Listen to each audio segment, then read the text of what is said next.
Committee Room 29, Sound.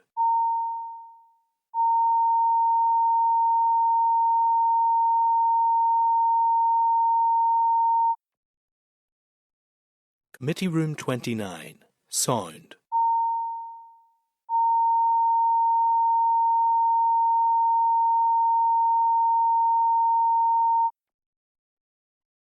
Committee Room 29, Sound.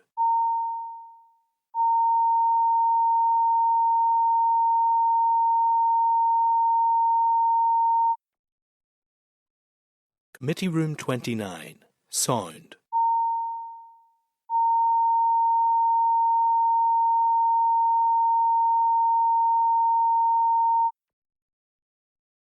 Committee Room 29, Sound.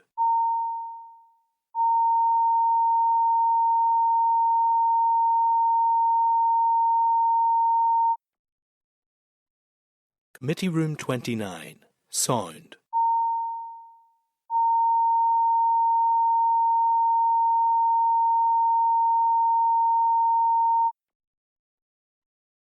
Committee Room 29, Sound.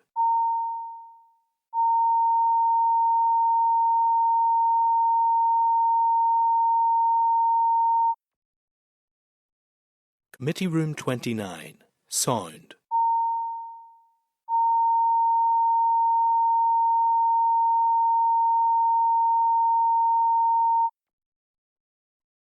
Committee Room 29, Sound.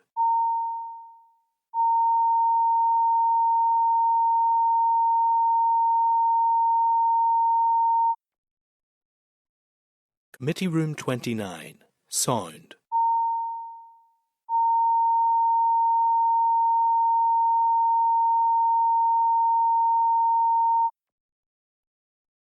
Committee Room 29, Sound.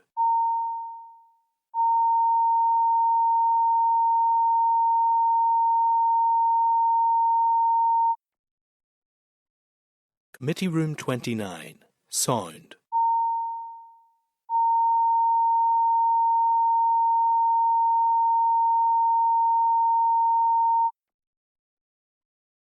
Again, thank you. Okay, thank you, members. We're now moving on to item 8, which is the operational update, including measures to support traffic disruption in Belfast, TransLink, oral evidence. The tabled pack, you'll see at page 15, the Clerk's Memo operational update, including measures to support traffic disruption in Belfast, TransLink. Tabled in your table pack, you'll see at page 18, correspondence from the Vice Chair of Ulster Architectural Heritage regarding the demolition of Boyne Bridge. We do have a few members in the public gallery today. You're very welcome to join us. Just please remember, in terms of joining with us, that you can use your mobile devices through Wi-Fi connection. All devices should be muted. 3G, 4G and 5G should not be used, and no recordings or photographs are to be taken. So page 67, members, there is an update on measures adopted by TransLink to alleviate congestion, an update on the impact on passenger numbers following the recommencement of services, and on the remaining programme of work. TransLink, you've provided us with that written evidence. So we're welcoming to the committee today Mr. Chris Conway, Chief Executive of TransLink, Ian Campbell, Director of Service Operations, and Mr. John Glass, Director of Infrastructure and Projects. You're very welcome to the committee today. We appreciate your time and coming up to the committee in a quick sort of time frame as well. So members, I'm just seeking agreement as per usual that the evidence is recorded by Hansard. Are you content? Great. Okay, thank you. We do obviously have your written evidence, so I'm just giving you 5 minutes to briefly update the committee, and then I'll come to members' questions on it. Thank you. Okay, thank you, Chair. Thank you, committee members. So I'll just do a quick summary of what we submitted in the written submission. So look, in terms of congestion is a complex issue. It requires a cross-agency approach, and a group was set up involving DFI, TransLink, PSNI, Belfast City Council, among others. And we also work closely with key stakeholders. A series of measures were implemented, and these did have positive outcomes.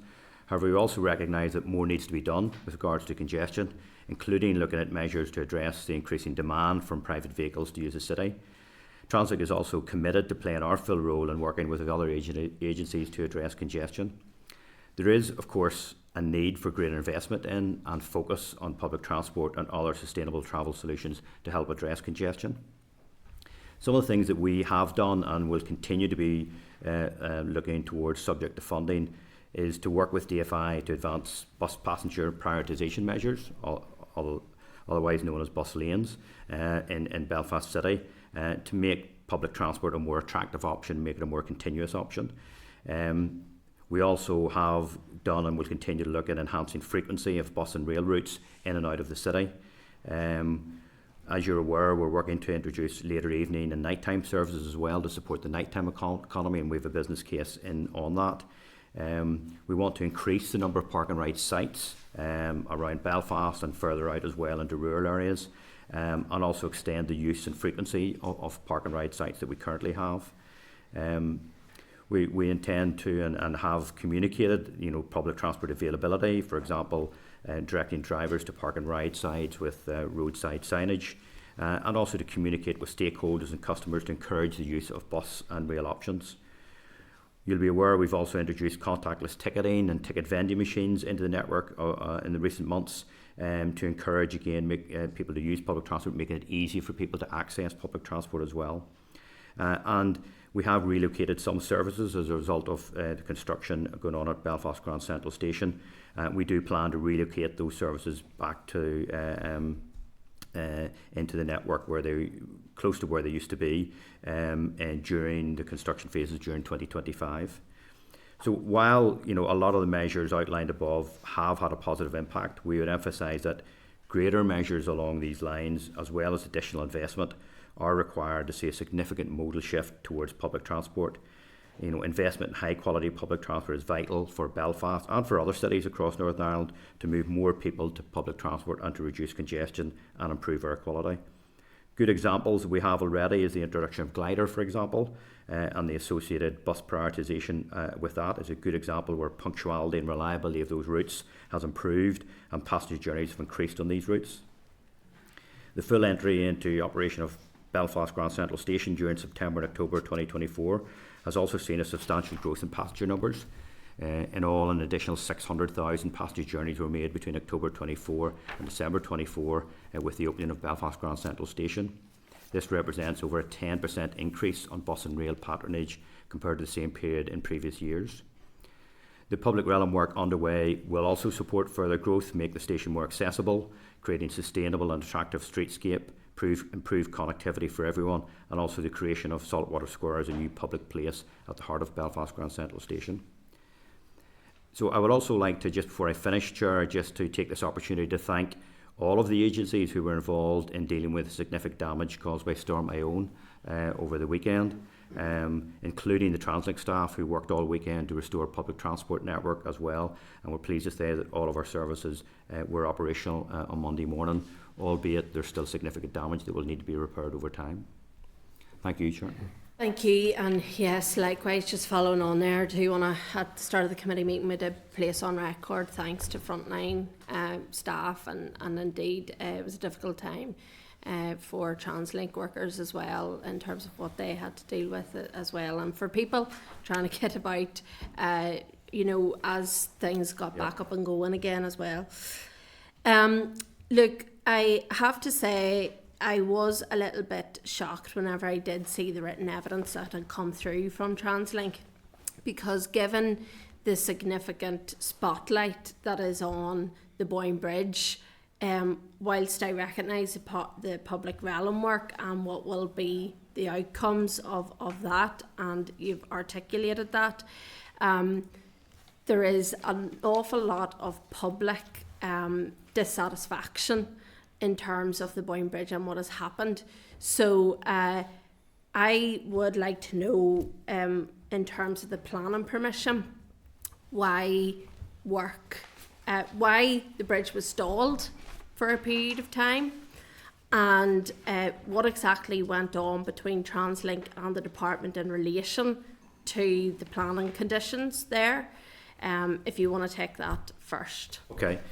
So look, there are quite complex phases of construction as we go through the construction of Grand Central and the public realm works as well. We had complied with all the information that was required of us to discharge the conditions relating to, and they weren't just to do with the Boyne Bridge, it was the wider phase 2 construction of that area. And on that basis, the dismantling of the bridge began. The department got in touch with us to say that they, in normal times that would take a couple of days. They've said, well, they needed more time to go through all the information that had been provided. And they asked us to pause the demolition until they had taken time to do that. That was completed last week, so that took a little bit of time, and then of course Christmas was in between that as well, so it took about 4 additional weeks. Those conditions were discharged last week, and the demolition has continued. Now we're looking at the overall programme of works to see if we can absorb that 4 weeks of pause in the overall programme, and we still have a bit more work to do on that, but we hope to do that so that there's no detriment to the overall programme and to the timescales, to get the road, for example, accessible again. We'd always said in the planning permission and in the consultations that this was about a 12 months programme, and as I said, we intend to stick to that, but also look to see if we can get the roadway open at a sooner point than that. So there was phases of work, correct? Yes. Yeah. So just to clarify and confirm and put on the record, did you start another phase of work when you weren't supposed to? Well, we started on the basis that we had provided all the information to both DFI and the consultees. They had signed that off? Well, they normally go through an administrative process, which takes 24 hours, a couple of days to do that, and we'd sort of started on that basis that was progressing. They then said, no, they wanted more time. And that's sort of, we'd been working very closely with them throughout the project because there's a lot of complex phases. And some of the phases that are originally in the planning conditions get slightly out of sequence with how you're doing the construction, and you work very closely with the planners on that.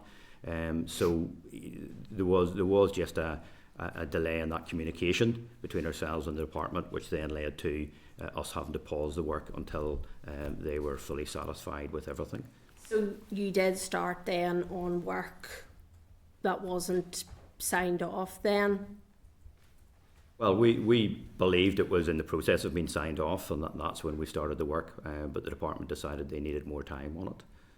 And everything now, you're content, DFI is content then, and it was a traffic management plan, I understand, that was part of the problem in relation to that, or what was the problem? It's very complex. There's a range of conditions in there, Chair, related to sustainable transport plan, related to the design of the public realm itself, and a number of other issues as well, because it's in phases, so each phase has a number of things attached to it.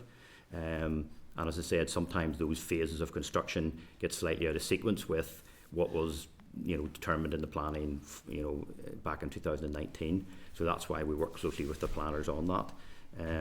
But it was a number of issues because it was quite complex when you look at the overall design of the public realm as well. So it was a number of things. So during that time scale, so once the hub is open, so you did have consultation. Yeah. But when the hub opened and the bridge work was happening, was there further consultation or further engagement work that took place with the likes of businesses? We've heard very publicly about Sandy Road businesses and the difficulties that they are facing with the road closures.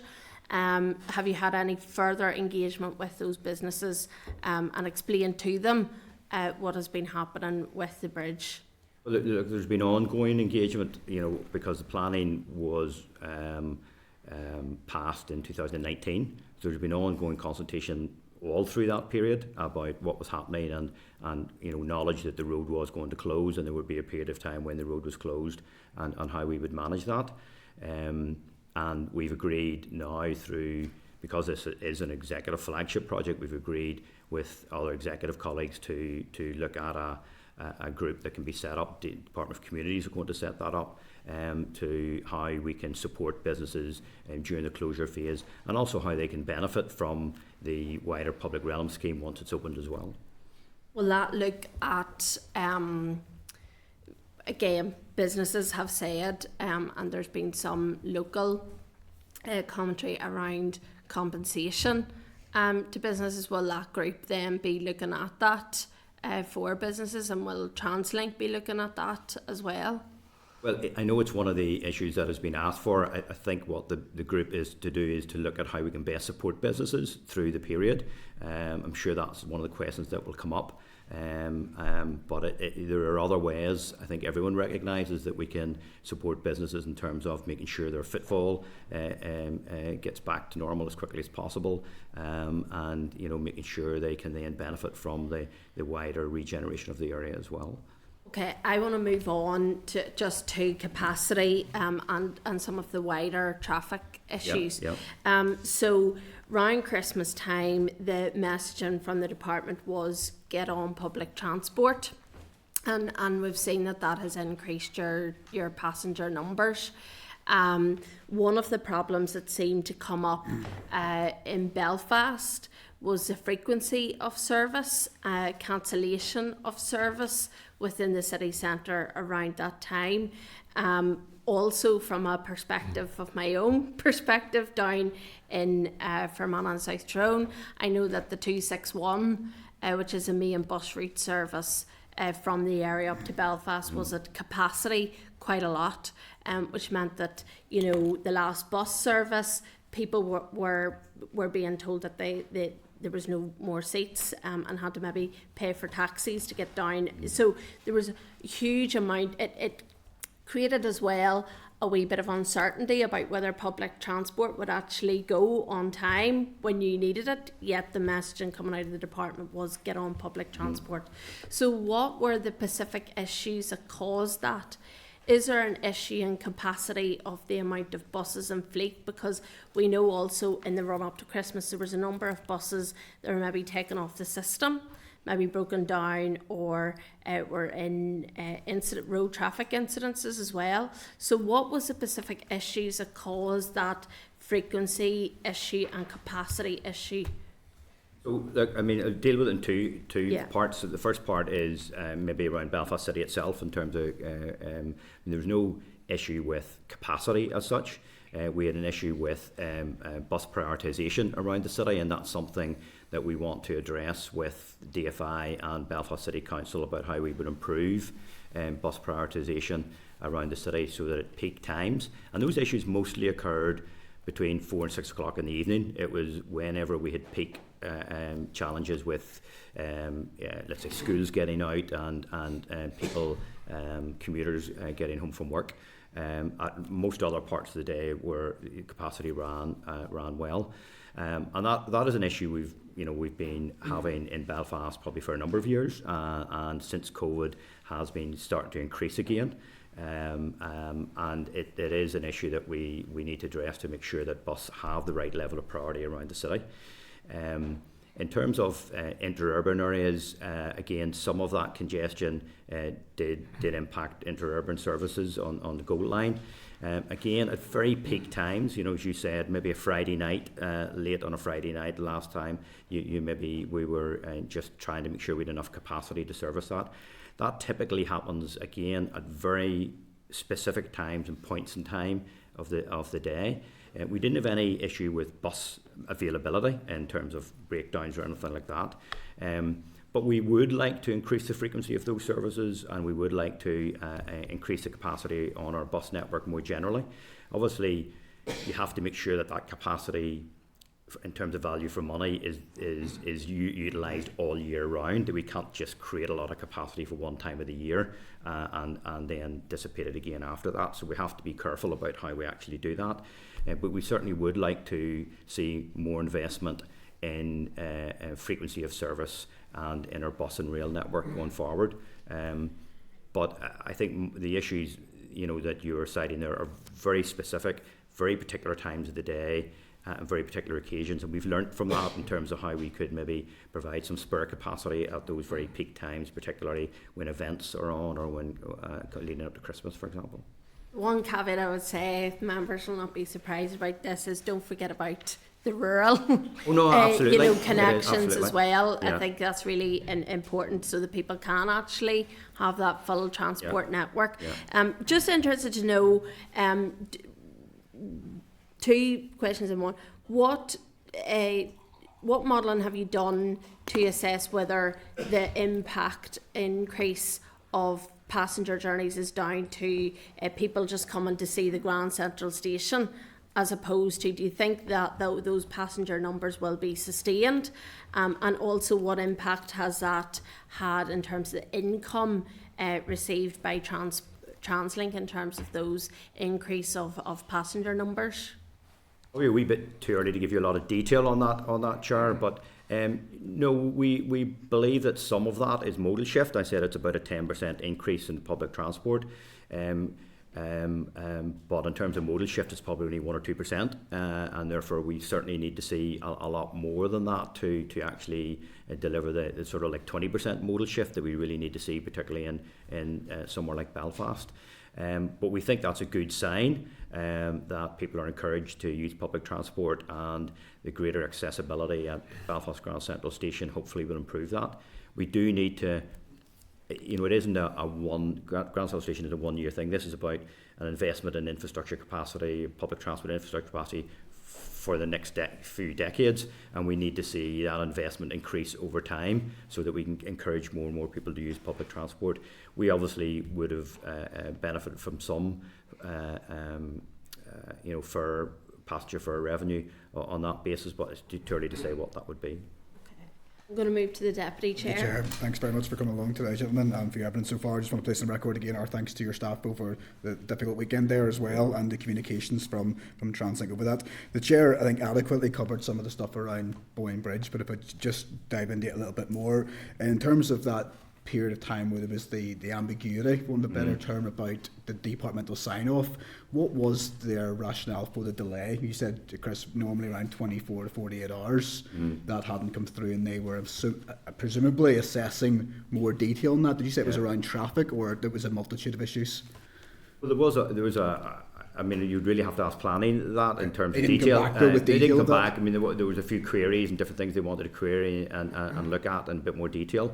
And I think they just wanted to go through that in more detail. As I say, the phases are quite complex, but it wasn't just about the Boyne Bridge. There was the whole wider. Yes.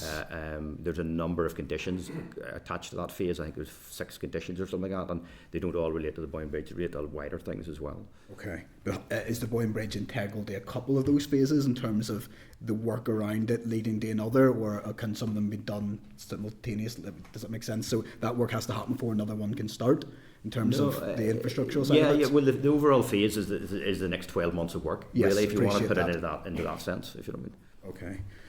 That's good to know. In terms of the public engagement piece, obviously everyone wants to have good relationships with the neighbours, and they're the immediate, Sandy Rose, the immediate community to that. And as the Chair said, I think it is incredibly important that we support the businesses and the community that are there to survive through that period. And we've talked about the ongoing engagement. I think it's essential that we find rate relief for those businesses and some sort of grant support as well. What is being done by TransLink just to continue that engagement with the community? You talked about the piece since 2019, but in order to build up that piece and community relations? Look, we're actively working now, and hopefully this group will get set up quickly, and we want to, through that group, engage with businesses, engage with the community, and look at some of the lessons learned of recent weeks and months, and how we then go forward, because I think we all want to look forward now and say, well, as we work towards the new public realm there, how do people benefit from that? How does we make sure that the accessibility that we think will be improved into Sandy Row actually materialises? How we get the businesses supported? All of those things will be looked at, and we will be engaging with the community and with businesses in that going forward. You said then, as far as we're concerned, the Department for Infrastructure and Planning are completely content at this stage to proceed as planned. Yes. If there was any change to that and a sea change in attitude for any reason, and there was an impact on any particular one of those phases, including the Boyne Bridge, for example, no longer being a player, how would that impact the entire scheme? I'm not sure. Well, the conditions are discharged now, and Yes, the planning has been passed, so we're effectively implementing those conditions now. I think consultation is more about communicating what we're doing, communicating the different phases. One of the things that's important is that the public realm includes obviously not just Durham Street, but also Hope Street, a junction at Grosvenor Road, out onto Great Victoria Street. So we want to engage the community around all the phases of that construction and make sure we work to minimise any disruption during that. But it is a complex piece of infrastructure. It has to be developed around that whole area. Undoubtedly. And moving on to that congestion then, obviously again the Chair referred to some of the chaotic scenes we see, and we know Belfast is a congested city as it is, but anyone like ourselves who was sitting in those many nights in a row couldn't help but be incredibly frustrated. What have the challenges been working with other agencies in terms of trying to manage that traffic under the gross weight of the infrastructure projects? You touched, Chris, obviously on the difficulty around that 4 to 6 period for buses, but just working with other agencies trying to come up with creative solutions both at Christmas and going forward for next year. I mean, I think we've got to realise that private car usage is still continuing to grow. The number of licensed vehicles have grown 18% since 2015. Given we've only got finite road space, that particularly in our cities, not just Belfast, and other cities as well, across Northern Ireland, that's really not a sustainable way forward. And there are a number of measures in there, and obviously it's more of a political issue than it is for me, but certainly demand management measures are required in there, and other cities are already adopting demand management measures to try and reduce the number of private vehicles coming into our cities. And also investment in public transport, enhancing public transport. And certainly, our view is we need to invest more in our public transport network. I used Glider as an example there, and Glider North-South would be one opportunity as well for Belfast. But bus prioritisation generally, I know it can sometimes be it reduces road space again, but it does help to make sure that public transport is continuous and can access the city no matter what the situation is from general traffic. Obviously our rail network is important as well, encouraging people to use the rail network, and our Gold Nile network, which is not just about Belfast but is connecting rural areas to Belfast as well, and those being able to use good convenient parking rides as well. So it's about the investment in the network as well as the investment in buses and trains and things like that as well. And we hope that Belfast Grand Central is the beginning of that sort of investment that's needed in infrastructure going forward. No, undoubtedly. I mean, it's a wonderful flagship project, and it's testament to that the numbers have increased. What we did see when those numbers increased on our rail services, though, particularly on the Larne line, which I represent, my patch, was that 3 carriages invariably was not enough. I know I was making that call. Is there the bandwidth in the system to put on 4 and 5 and 6 carriages onto those when those pressure points are hitting? Because on the nights I was on it and other people were feeding back, it was quite uncomfortable. Yeah. Look, trains are expensive, and therefore we have to manage the demand throughout the year in terms of the capacity we have, and then that does lead to some challenges when you get to peaks, because how do you manage that peak time? And sometimes people can feel a bit more congested in those peak times, but trains are quite safe to have people both sitting and standing on. Having said that, we have a new Trains 4. As you realise, we invested in about 21 new carriages recently in the last few years, but we have a new Trains 4 programme which we are currently going through the economic appraisal phase, and that would hopefully allow us to buy a new rail fleet.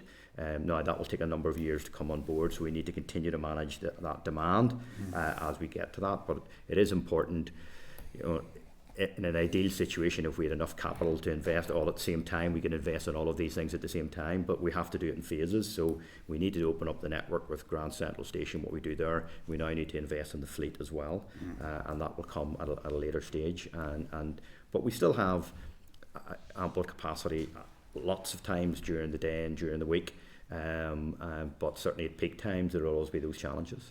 Absolutely. The final one, if I may, Chair, and I appreciate we're talking about public transport, but sometimes there is a need to use taxis, and a few people have said to me about a taxi rank at Grand Central Station. Has that happened yet? Is it in the pipeline to happen? If someone does use public transport to get there and can't get a bus network or need to carry luggage, not always ideal, will there be a taxi service running from Grand Central Station? Well, we've opened up a temporary access road onto Glengall Street. For that reason? For that reason. Okay. And taxis can now park on Glengall Street and drop people off there. Okay. So that is a temporary space, and then there will be a drop-off zone whenever the full public realm is in place. Once it's finished? Once it's finished, Yeah. but the taxis can't drop off on Glengall Street now. Okay, that's fine. Thank you very much, Chair. Super, thank you. Danny? Thank you, Chair. Thank you for coming in. And I suppose the storm is a very timely reminder of why we need to invest in public transport and decarbonisation. From your perspective, and you're saying they need more investment, see this as sustainable travel solutions. What is the most feasible, in your opinion, for us to be doing? So, I mean, the most feasible in the short term are looking at the bus prioritisation around the city, because that will also support active travel as well, in terms of people using bicycles, in terms of access to those bus lanes, and you know that will give an immediate benefit to both public transport and active travel.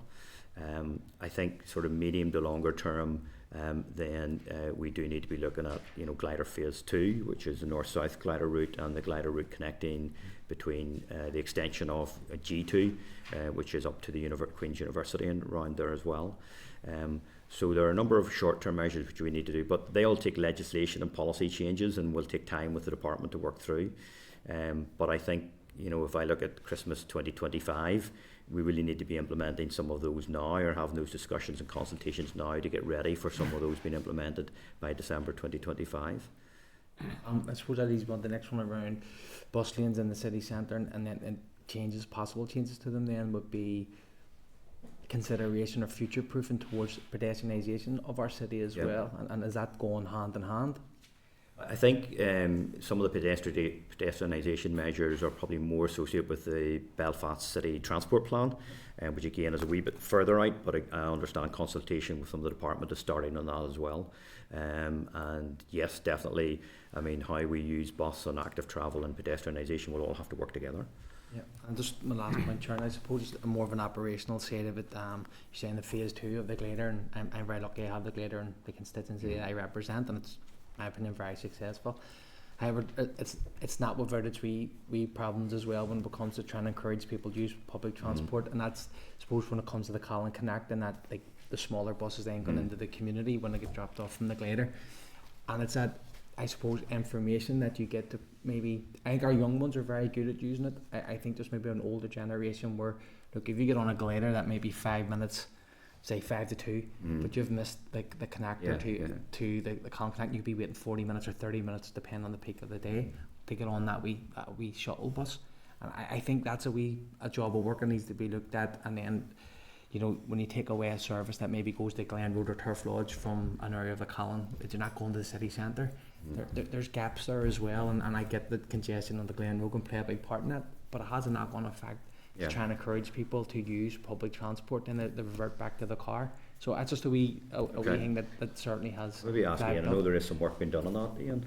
There is, but look, I think I'd be happy to pick that up offline with you and talk you through what we're looking at. Refer the team. I do Jack with him. And say it's just that I think education piece did with some people as well. Yeah. Okay. Thank you. Thank you, Peter. Thank you, Chair. Thank you guys for coming in. Just 3 questions for me. I think public transport works best to reduce congestion when it's accessible, when it's affordable. I had done some posts on social media recently, actually not even considering this conversation we're going to have today. The recurring theme that kept coming up was the affordability of using the bus. Has fares been looked at in recent times in a way to try to reduce the cost that it takes to actually use public transport? So, sort of a double-edged answer. First of all, fares is a regulated matter for the department, and anything to do with fares would be something the minister would have to decide on. Having said that, if we look at our urban fares in Belfast, for example, where you can buy a day ticket for £4, and that you can use it all day. You can travel all day for that. That's very competitive with any other city in the UK or in Ireland. We look at our rail fares are extremely competitive compared to what you would typically pay in rail fares across the UK. Obviously, in the Republic of Ireland, there's been a 20% discount on fares, and that has a change in terms of how our fares compare. But look, obviously, fares have a role to play. I don't think it's a single issue, because you still need punctual and reliable public transport, and you need it to be accessible and all those things as well. So I don't think it's some other cities have tried big discounts in fares and haven't necessarily seen the response. But one thing I would say is in our cities, particularly, car parking is very cheap. And accessibility by car then becomes that's where the competition lies, rather than how we compare with other cities. It's how you compare with someone using their private car. So there are lots of factors which have to be taken into account in all of that. But certainly, overall, we would encourage anything which supports more people using public transport, and that's something the department will have to consider. As you know, funding for us has been a real challenge. If there was any reduction of fares, then that would need to be compensated, in some way by additional funding. So that will have to be something that will be considered by the department.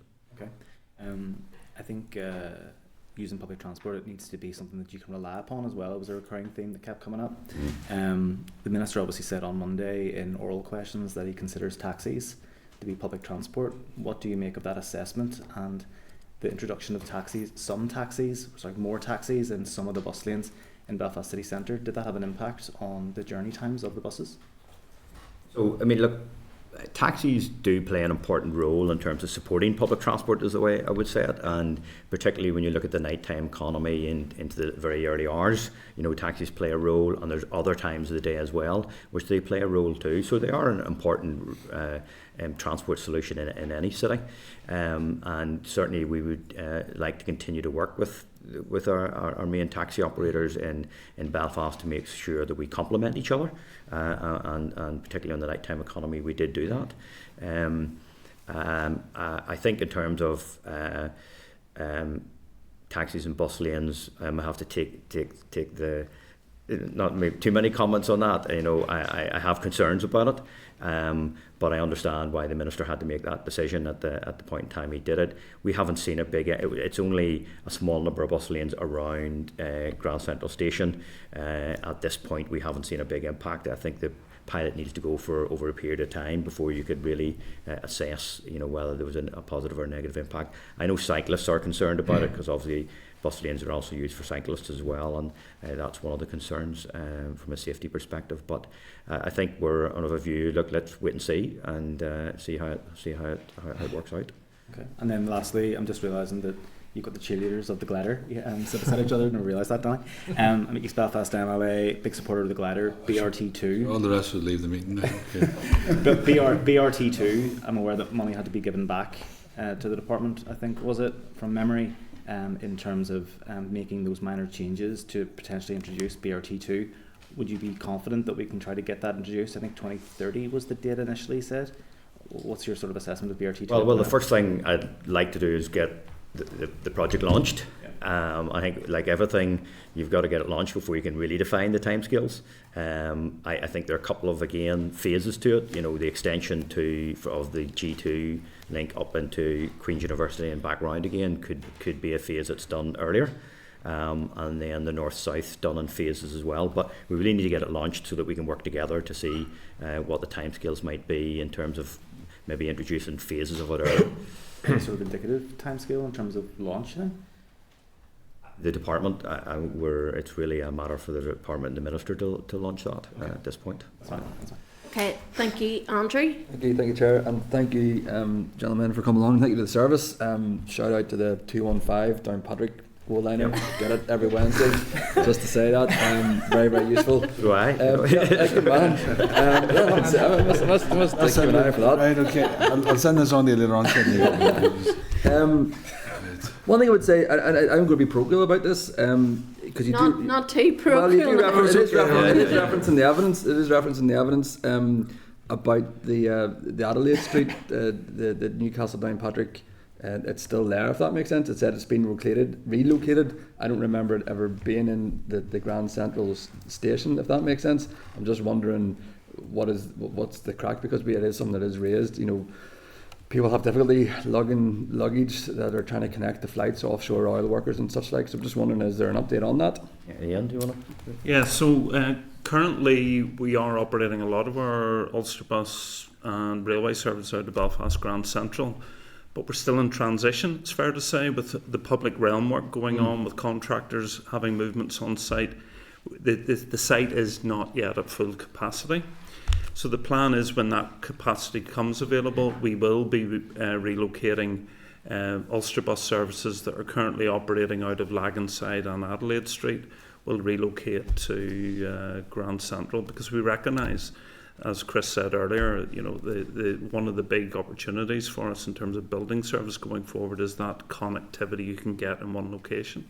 So the straight answer to your question is the 215 Adelaide Street services will relocate later this year. And just to be clear, they will still operate out of Adelaide Street. They will. It's just they will start at Grand Central Station, whereas the minute they start at Adelaide Street, it is busy there, and it's not ideal. Yeah.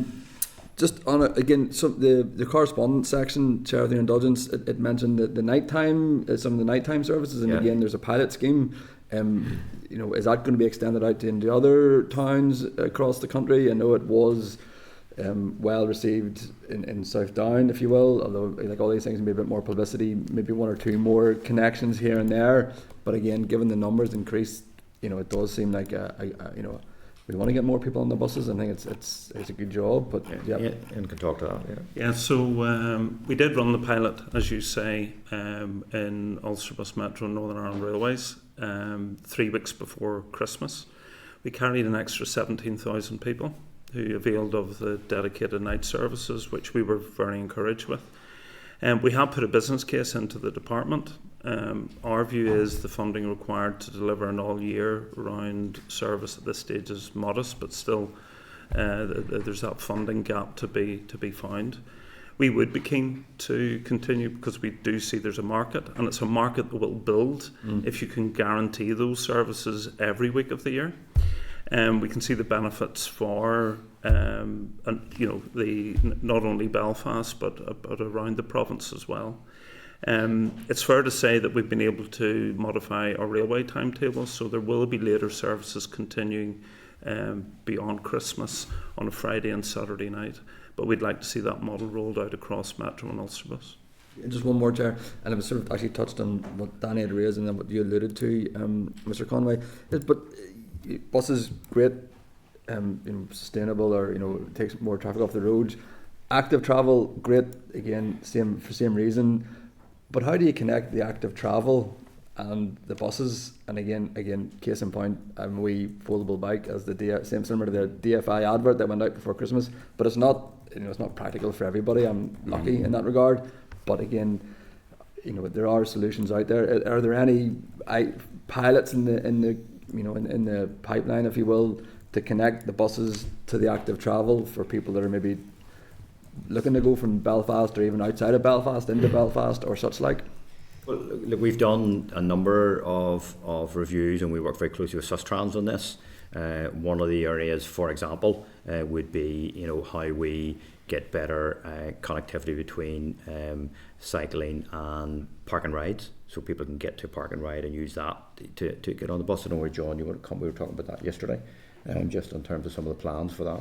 Yeah, no, there's a large amount of park and rides across the bus and rail network, particularly in the bus network, and I think that's an area that needs invested in further to grow that park and ride, and that park and ride being closer to yourself, you could use active travel quite easily. I'm more thinking at the other end of the journey, if that makes sense. You know, as I made the illusion, maybe I said clearly, I have a foldable bike, I get that on the bus, it's no problem, but it's a very bespoke way of doing it. Not everybody's going to outlay that, but people will have a bike and want to maybe, you know, jump on the bus and down Patrick. What we'd like, we want to work closely with other providers on that. So, for example, Belfast Bikes in Belfast, so that there'd be good accessibility. Certainly, there's a plan for at Grand Central Station for there to be a Belfast Bike station, so that you could get off and use Belfast Bikes.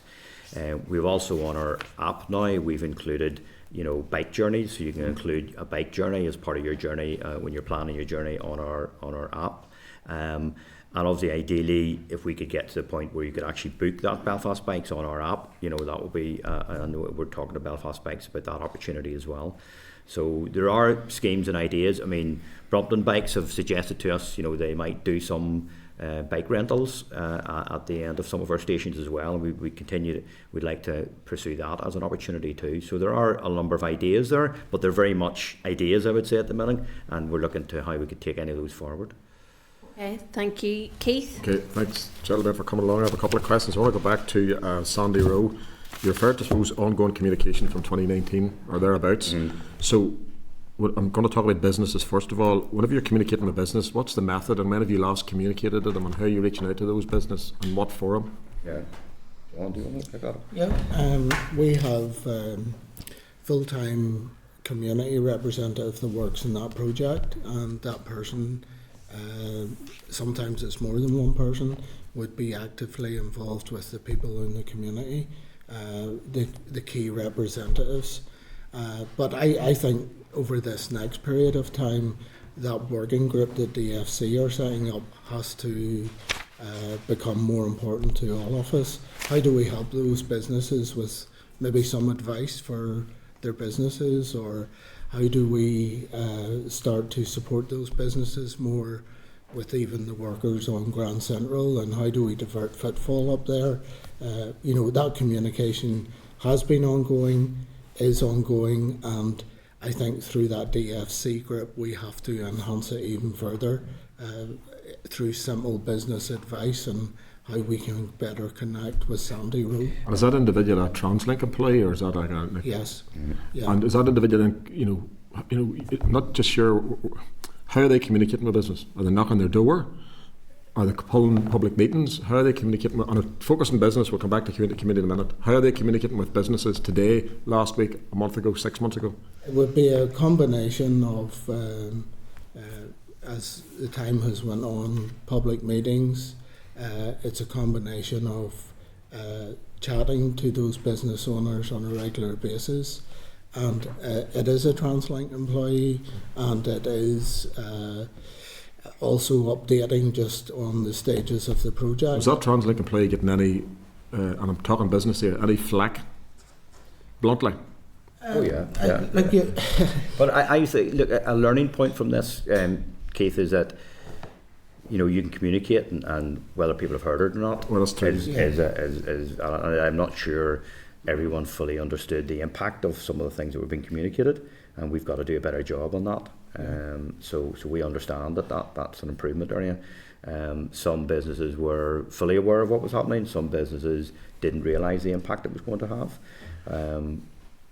But the road closure has been on the cards since planning was awarded in 2019. And I suppose it's everyone understands the impact of that. So that individual that's doing the business outreach, we'll call it, is that the same individual doing the community outreach?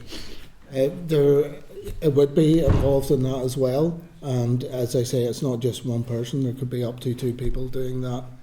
How does that person define what the community is? Do you know what I mean by that? You know, how are they reaching out to the community? Well, what forum? Public meeting? How are they doing that? How are they getting to the doors? Well, I suppose that probably started at the planning stage, and probably technically what was the requirement and who to speak to within the planning rules, and that's how that all started. And then as you start to build those relationships over time, you maybe extend that a bit further. It's applied to the Sandy Row area, it's applied to Governor Road area. We've been very careful to reach out to all areas. And there are two in Sandy Row, the Sandy Row Community Forum, and then there's GVRT, are very specific groups. And then there is a similar group in the Grosvenor Road area as well, which are very specific, very localised to those areas. So they've been the primary routes, along with political representatives and others as well. There's the Sandy Row Orange Order in there as well. We've worked with them too. So we've worked lots of schools as well, has been a group. So it's sort of built up through a patchwork quilt of different representatives, if you like.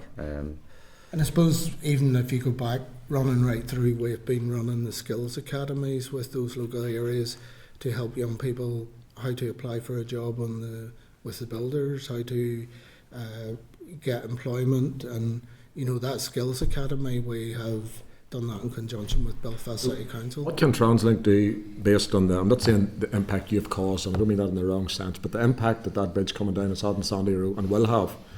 What can you do going forward to make that community thrive, considering they're going to come out of the pain of it? You know what I mean by this? They're going to be a pair of pain here. But it's okay till a degree if there's going to be green shoots.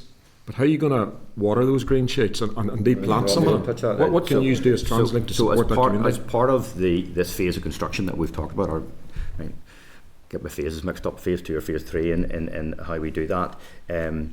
We've agreed as part of the planning submission that whenever the public realm is done in the area and saltwater scores, we will extend the public realm right up into Sandy Row, so that as you come out of the station, the same public realm will take you up to Sandy Row. Now, we agreed to do that up as far as Gilpins, effectively there. My understanding is that I'll have to get confirmation that the DFC have agreed to continue the rest of that for the whole of Sandy Row. So working together, we'll do the public realm all the way up.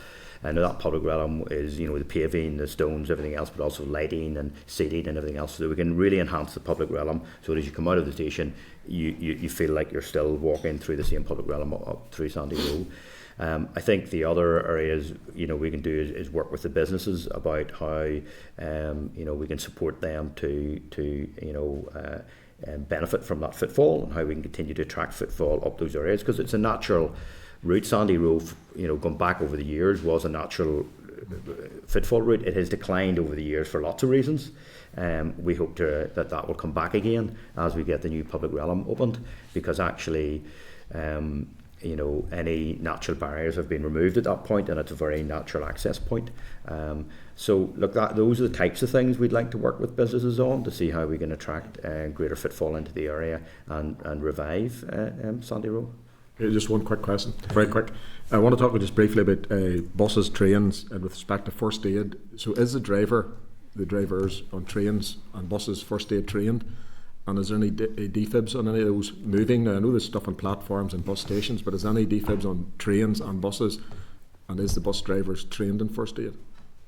There is an element picked up, but it's very basic in terms of what drivers should do in an emergency. In terms of defibs, we have gone through an extensive programme. I don't have the exact figures with me today, but all our major facilities across the bus and rail network now have defibs.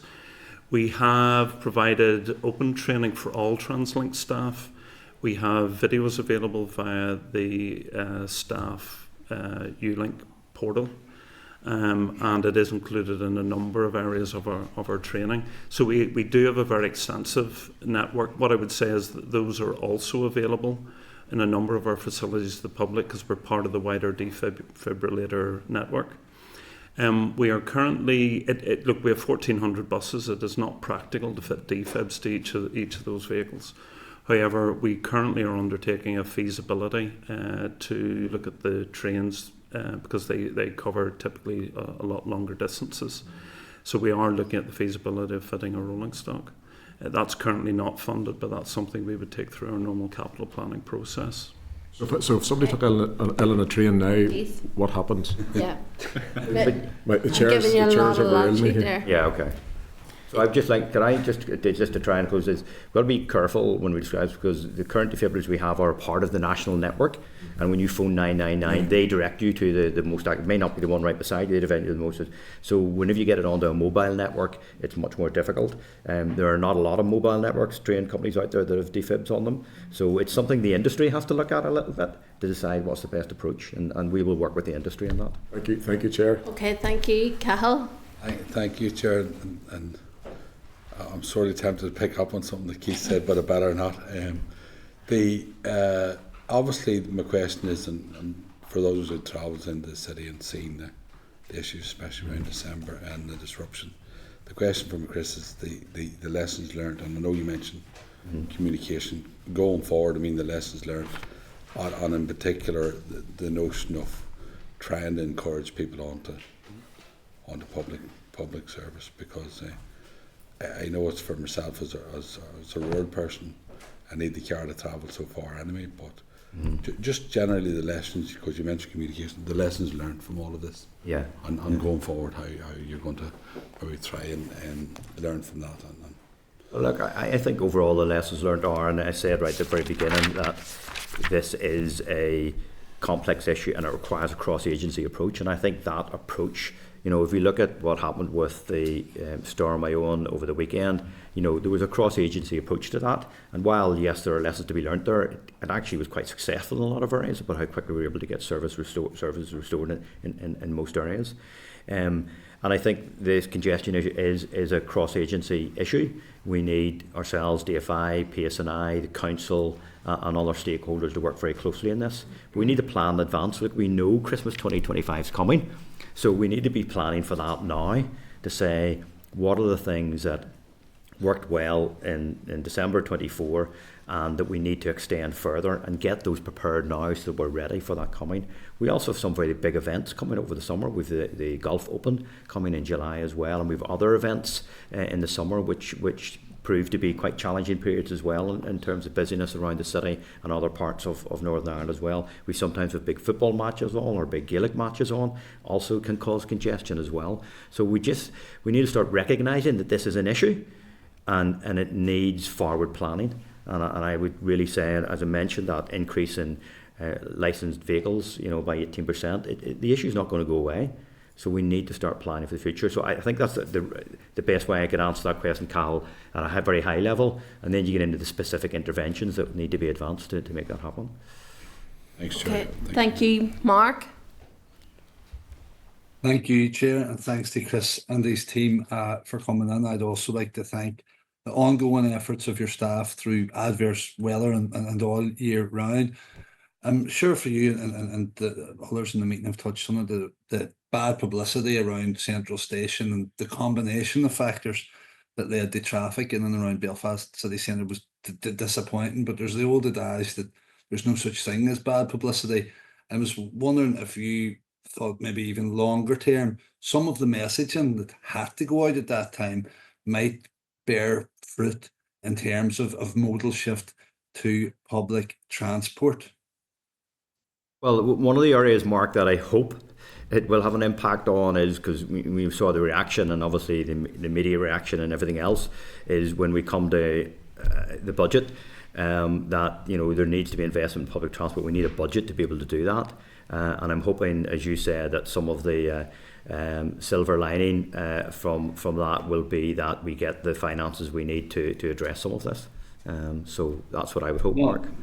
Yeah, we all wanted to see that investment, because as individual MLAs, as members of the public, we want to see more investment in services. I'll not let the opportunity state to ask you if there's any intention to increase the Sunday train service between Derry and Belfast. We also want to see more investment, not just in services, but in structures. While we've now this great big shiny new station in Belfast, it's fair to say that there are some fairly run down and ramshackle facilities elsewhere across the north. But while we want to see that investment, and one of my colleagues on the committee mentioned earlier around fares and the importance of affordability of fares, we've seen from the Finance Minister and her budget sustainability plan for next year that they've gone for a very low-hanging fruit. And one of the things where they're going to raise some of the £109 million needed is we're going to increase public transport fares. So that's almost taken the decision out of your hands already, but we know that TransLink will be in the firing line when an announcement is made on that increase. But I mean, that doesn't give off a great, I suppose, sign of aspiration from the executive to invest more whenever they're actually looking at TransLink fares as an opportunity to raise money itself. I'll follow on with another separate issue if you want to come back on them then together, Chris. And this is a separate issue. I'd written Andy about this, and I did receive a response from TransLink on Monday, which I appreciate. And there's some media coverage of this incident today, but it's around the situation where books were left in a shared space in the staff canteen, where the intention was obviously to antagonise and offend I'd be equally annoyed if the offensive items were of a different. Mark, I think we need to be careful. And in terms of what we're discussing today, I think we're straying into potentially localised issues here. So No, this is not a localised issue. Chair. Mark, I understand the issue. If that's the last point, This is I can an answer it. important- I can an answer it. important issue. Yeah. Now, I've received a response that says action has been taken to prevent the recurrence. I was wondering what action that is. Has there been an investigation? Has anyone been reprimanded? It's something that's far beyond banter, and any tolerance of such attitudes in the workplace certainly aren't going to do much for staff relations or morale, or for public image for TransLink. So just to answer the last question first and then get on to the more strategic ones. So first of all, look, I'd like to say that we're fully committed to having a working environment where all employees are, treated with respect and dignity. I think, we should not be jumping to conclusions here, Mark, about what the intention was. We need to investigate how that incident occurred, and we will do that. We have a full policy of dignity at work, and that will be adhered to. And as I say, we will investigate this incident and then follow up with any actions that are appropriate. But I don't want to jump to conclusions. I think you've jumped to a conclusion there, Mark. We need to do the investigation first and then decide where we go from there. On your others, and just a challenge again, I don't think we have any rundown and ramshackle facilities, so just like to challenge that a little bit. In fact, we have a very nice station in Derry, Londonderry, very lovely restored station there, and I think that's has helped our capacity as well going forward. In terms of climate change and how we do it, look, we need to invest in public transport. As I said, look, fares is one part of that. It's not, a silver bullet, but certainly we need to make sure that fares are proportionate. And, there are other areas, you would expect me to say, where revenue could be generated, which would encourage people to use public transport. And I've mentioned car parking in other areas as well that could be looked at, or other charging schemes and other demand management measures which could bring in revenue as well. So I think if we're thinking about climate, we should really be looking at those areas. But they are policy decisions for the department and for the executive that I'd certainly like to encourage them to look at. Thank you, Chris. Now, it wasn't the Northwest Transport Hub I was thinking of, but maybe more the depot. All right, West. But sure, Don't take it any deeper. Thank you. Look, that's all that I have on my list, but I do want to just circle back to something to try and get clarity and nail this down today, because there is a school of thought that in terms of the Boyne Bridge, that the demolition of it didn't need to happen, that it could have stayed there. And I just wanted to get your thoughts on that, as to the rationale, I suppose, of why that demolition has taken place, and why then people, couldn't say, for example, walk underneath or do that, just to get some clarity on that today. Yeah, okay. So look, the whole planning application was submitted back in 2018-19. And it would take a long time to go through all the rationale here, although we'll cover the highlights of it, of whether the bridge should remain or be demolished to create the new public realm. And all of those discussions were had, both at Belfast City Council level and at the Department for Infrastructure level, and at all of the consultations. And all of the different options were heard at that point in time, and the planning was accepted by DFI for the demolition of the bridge in the new public realm. It also was fully endorsed by Belfast City Council as well, and all of those arguments were heard, so it would be hard for us to go through all that detail here. However, what I would say is that the new public realm brings many benefits in terms of improved connectivity to Sandy Row. For example, the public realm will extend, as I mentioned, up into Sandy Row. People will be able to come out of the station and go to the Queen's Quarter or Belfast City Hospital directly up Sandy Row, and we hope this will reinstate Sandy Row is an important pedestrian link north and south. It also has many benefits in terms of accessibility, improves the ability for people from all different accessible needs to access the station, pedestrians, cyclists, people with disabilities, for example. And it also has many operational benefits as well. It means that buses, for example, can access the front of the station in and out of Durham Street, or I think it's the Boyne Place Boyne Bridge Place, that's going to be called in the future. Buses will be able to come out there and access Great Victoria Street and all out the front of the station, whereas that's not possible with the bridge there. So there are some of the areas, but as I said, all this was discussed at length during the planning application process, and as I said, was fully endorsed by the council and by DFI Planning at the time. Okay, we're significantly over time now, but I just wanted to say in relation to fares, it is a valid point in terms of fares and the structure of it, and in terms of giving people that option. If we're talking about modal shift, it's really important that we have that proper option in place that's in place for people. And you've heard me say many times before, and I'm going to say it today again, if I was to travel to Stormont here, it would take me 5 hours round trip on public transport, and it would also cost me over £20 to do that. So, you know, for me to be able to commute, and I would love to, you know that, and I would love to see trains and everything in Fermanagh, but it's giving people that option for transportation is key, and certainly as a committee point of view, it will be something that we will continue to consider as well. And just not to rebut too much of that, but just to say that you know, we recognise for everyone, particularly in rural areas, an end-to-end journey in public transport may not always be the solution. That, you know, getting to a park and ride or getting to some other point may be the best solution for them, and it's having that integration and making that integration work for people is important too. So we recognise that end-to-end public transport is not always the solution. We have to find ways to integrate with other modes. Look, thank you for coming up to the committee today. We really do appreciate it. Appreciate your time for coming up to us today. So thank you. Okay, thank you. Thank you. Appreciate it. Okay, members, before we move on, is there anything that you want to follow up on as a result of that? Content to move on? Okay. Okay, thank you. We'll now move on to Item 9, which is a biannual MOT test and consultation, Department for Infrastructure written evidence. At page 70, you'll see notification of launch of the public consultation on biannual MOT testing.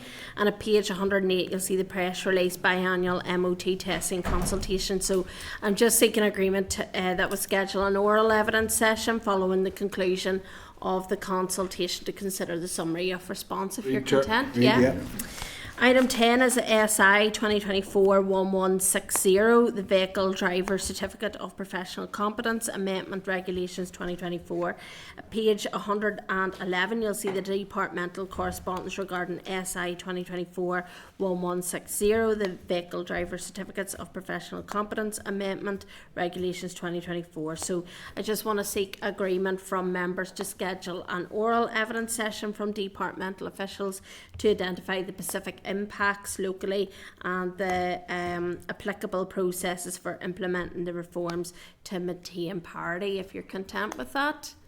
Okay, thank you. Item 11 is subordinate legislation. SR is not subject to assembly procedure, so I just want to advise members that there are 2 statutory rules that are not subject to assembly proceedings and not required to be laid.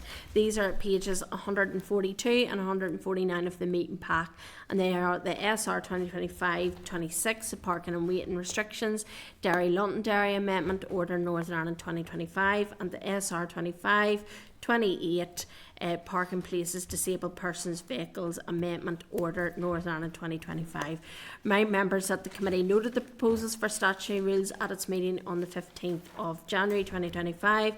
So I'm asking members if you're content to note the statutory rules. Content? Yeah. Okay, thank you. Item 12 is subordinate legislation SL1 not subject to assembly procedure.